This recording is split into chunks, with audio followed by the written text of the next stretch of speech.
Olá, turma! Estou de volta, aqui é a professora Michele. Sejam bem-vindos, à nossa aula de número 3, disciplina de redação. Bom, hoje nós vamos falar um pouquinho sobre fábulas. Observem que eu coloquei aí uma imagem, onde só tem personagens o quê? Animais, Não tem ser humano. Tem ser humano aí? Não, Então, observem que eu já coloquei essa imagem propositalmente, para que vocês observam que fábula tem a ver com os animais. Então, hoje nós vamos falar sobre a fábula e sua construção. Como que ela se processa, Quais são as características da fábula? Então, são perguntas que nós devemos fazer antes de começar o nosso estudo. Bom, para darmos início, a todo o contexto sobre fábula, nós temos que primeiro saber de onde surgiu. Então, a fábula ela surgiu no Oriente, mas foi particularmente desenvolvido por um escravo chamado Esopo. Então, a foto dessa pessoa, desse senhor que está aí ao lado, é chamado Esopo. Então, a fábula ela foi desenvolvida por ele, que viveu no século VI a.C., na Grécia Antiga. Então, Esopo inventava histórias em que os animais eram personagens. Então, é o primeiro ponto que vocês têm que ficar atentos. Que as fábulas representam, que são animais, no caso, são animais que representam personagens que são seres humanos. Então, assim, os animais nas fábulas tornam-se exemplos para o ser humano. Então, a fábula, ela torna-se como um exemplo, Na realidade, as pessoas imaginam, quando leem as fábulas, cada ser específico. Cada animal tem sua especificidade, cada animal tem a sua característica. Então, a fábula é uma narrativa figurada. Por que ela é uma narrativa figurada?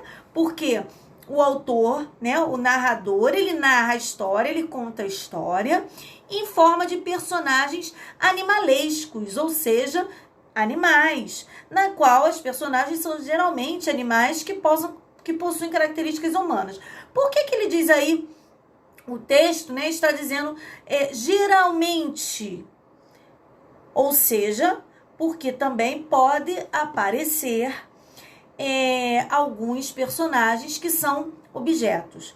Quando os personagens forem objetos e não animais, nós chamamos de apólogo, tá bom? Não está aí porque no momento nós estamos falando sobre fábula. Então, só estou fazendo uma observação para que vocês possam ficar atentos. Então, esse termo geralmente é porque nem sempre as fábulas vêm em formas de animais. Podem também vir em formas de objetos. Por exemplo, a agulha e a linha, a colher e o garfo. Entenderam? Então, aí nós chamamos de apólogo. Pode ser escrita em prosa ou em verso, sustentada sempre por uma lição de moral. Então, o segundo ponto é que as fábulas elas transmitem uma lição de moral, constatada na conclusão da história. Então, todo texto que for classificado como fábula, no final vai ter lá escrito moral da história. E essa moral é para transmitir alguma lição para nós, leitores. Então, além disso, o diálogo deve estar presente, uma vez que trata-se de uma narrativa. Então, por ser uma narrativa, tem a presença de diálogos. Uma vez tendo a presença de diálogos, observem que tem que ter 2 pontos e travessão. Porque o travessão é a marca característica de um diálogo. Então, vamos lá, alguns conceitos, algumas características também da fábula. Alguns animais assumem características específicas conforme seu comportamento. São animais que falam, pensam e agem como seres humanos. Então, a ideia do narrador que escreve a fábula é essa. É transmitir uma lição de moral, através dos animais. Sempre mostrando o lado bom e o lado ruim de cada personagem. Como acontece na vida, do ser humano. Aquela pessoa que é egoísta. Então, tudo isso tem um fundo de moral. Então, muitas vezes, no finalzinho das fábulas, aparece uma frase destacada, chamada de moral da história. Muitas das vezes, tá, gente? Nem sempre. Então, o título aparece sempre destacado com o nome de animais. Então, quando você vê lá no título, o nome, os nomes de animais, por exemplo, você já sabe que trata-se de uma fábula.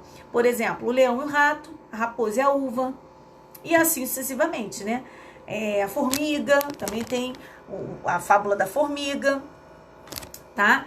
Então, características agora das estruturas da fábula.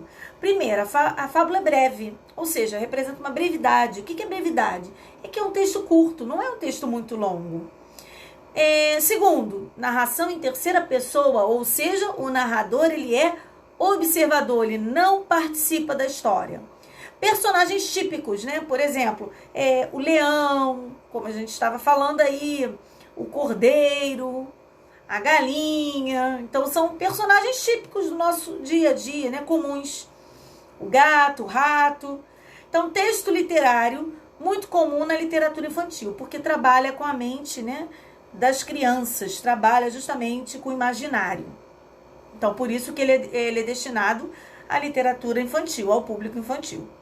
Utiliza como personagens os animais com características, personalidades e comportamentos semelhantes aos dos seres humanos.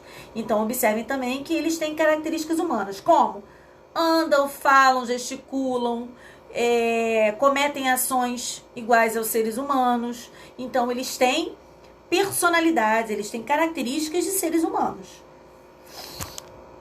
Vocês podem até, vou fazer agora aqui uma observação, né? Alguns filmes que tem a presença dos animais, né? Então, que falam, aquilo ali é uma representação de uma fábula, né? Então, assim, os filmes mexem muito com... Geralmente, quem gosta de assistir esse tipo de filme é o público infantil. Não descartando que o público adulto também não goste, né? Mas é destinado ao público infantil. Bom, então agora eu trouxe só um modelo, né? Observe um modelo de uma fábula, Cigarra e as Formigas. Então, vocês observem aí primeiro que o texto começa assim. Eu quero mostrar a característica dele, tá, gente? Primeiramente, antes de começarmos a fazer a análise do texto.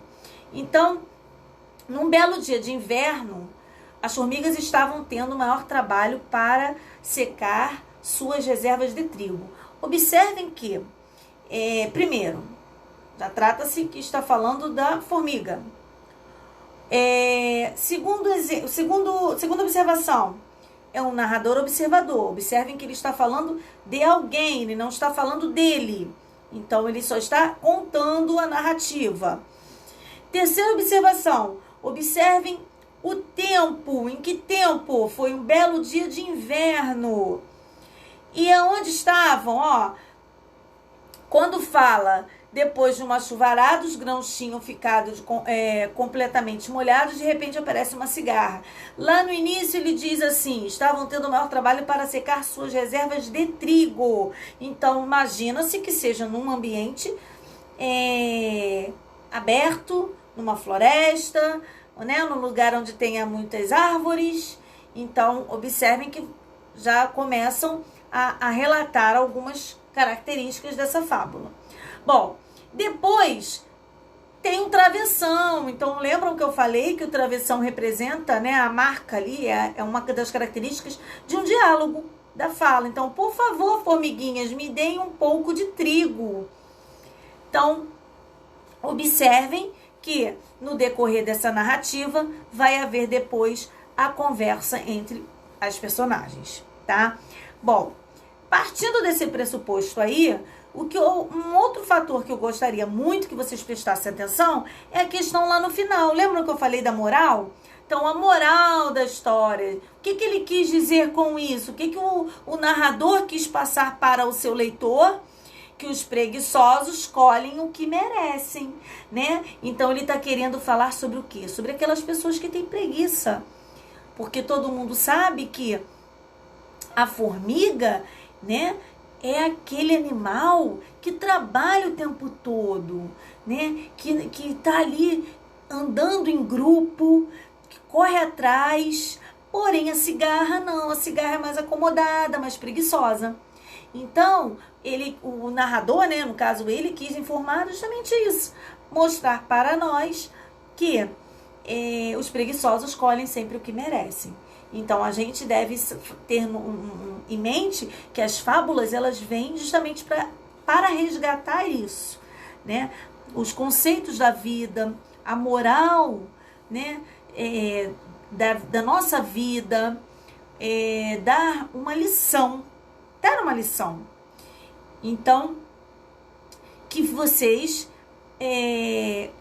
aproveitem, façam bastante texto, leiam bastante esse tipo de texto, tá? Procurem, pesquisem na internet, porque são textos que mexem com a nossa imaginação e também, ao mesmo tempo, nos ensinam alguma coisa. Tá bom, gente? Então, tenham uma boa semana. Espero que vocês aproveitem dos nossos estudos. Se for o caso, façam uma pausa no nosso vídeo, copiem a matéria, copiem o texto também, porque tudo é super importante, tá? Um beijo e fiquem com Deus.